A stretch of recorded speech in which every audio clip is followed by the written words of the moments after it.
It's here and they're here. Ladies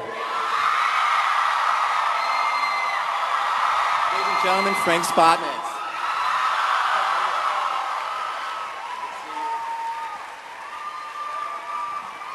Please welcome Chris Carter.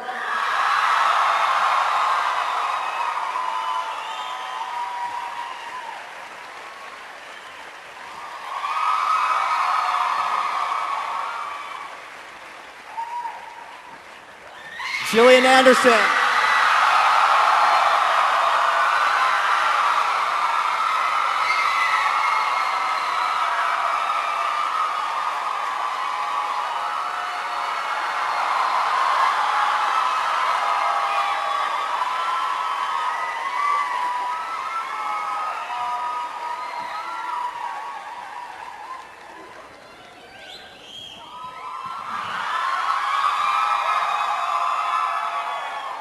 Before we get started, I want to tell you something. You know, they're still making the movie, and not only that, they were filming all last night into the morning. They finished up, and they hopped on a plane and came here just to be with you guys, and I'm so grateful.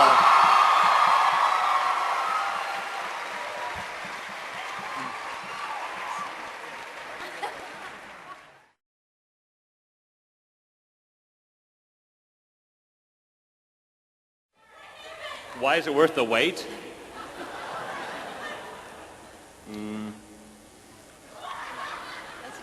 It is a good question.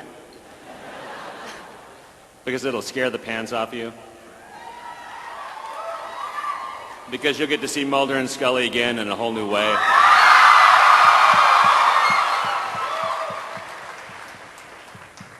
That's why.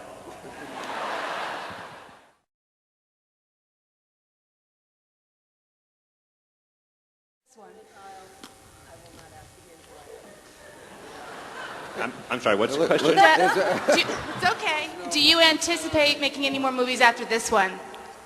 Right away.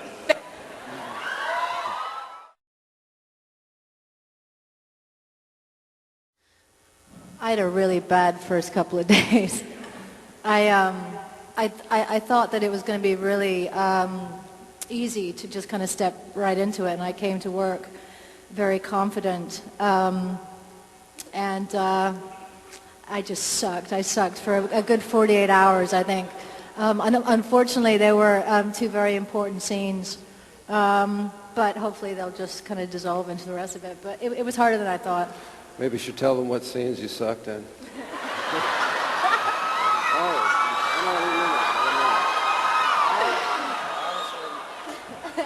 I didn't mean to start it like that. So it was kind of a good thing. But I feel the same way. It was I thought, oh, this is going to be simple. I know how to do this, and then show up on set the first day, and I was woefully unprepared. But luckily, I was doing a lot of running, so that kind of eased my way into it.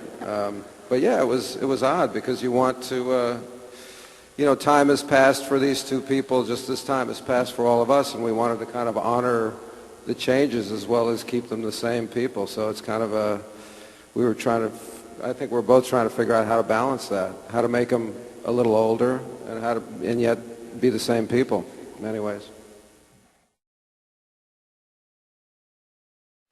The question was, do I think I'm going to be writing or directing any future period or X-Files?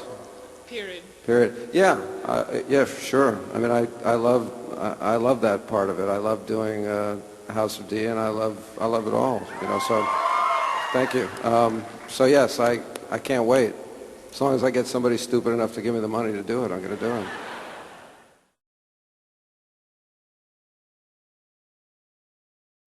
I think there are two different things because for myself, because I played this character for so long, well, no, it's the same answer. I guess intuitively, but something that I didn't anticipate was because since the series has ended and I've tried to the best of my ability, do things that are different from Scully, that when I had to play her again, my brain was saying, no, stop, don't give that expression, don't answer something like that, because that's Scully. But it was like, yeah, Scully, you're supposed to be Scully. So it was very confusing. But with other stuff, thinking, I mean, for my own process, it's a mixture of thinking and figuring something out, and also trying to pay attention to the first intuitive response on something, and allow the first intuitive inkling to kind of inform the later inkling after you've thought it out and exhausted the thinking, kind of, if that makes any sense. You agree, don't you? I just kind of say the words. No, I agree with that. I think it's actually harder, in all honesty, to come back and do a role that you've done for a long time, because you do want to use your intuition like you do at any time when you're creating something, and yet you have this entire body of work behind it that is already created, an entire history, as well as, you know, visual images that are holding you to a certain way. So it's tricky, but, you know, it was an interesting challenge, I thought, and tricky for Chris too, to kind of steer us through that and remind us.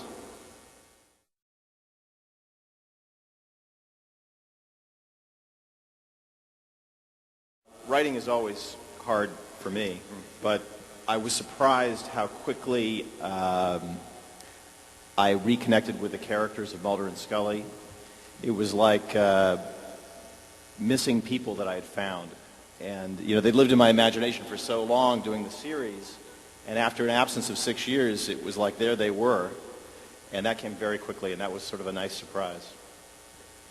It was like no time had passed at all. Just writing the names Mulder and Scully, which I hadn't written for 6 years, was like the most natural sort of keyboard stroke, as you can imagine.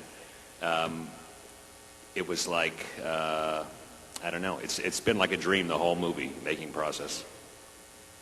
It has. It's been a great experience. It's been fun. Did you like the trailer, by the way? Just want to make sure.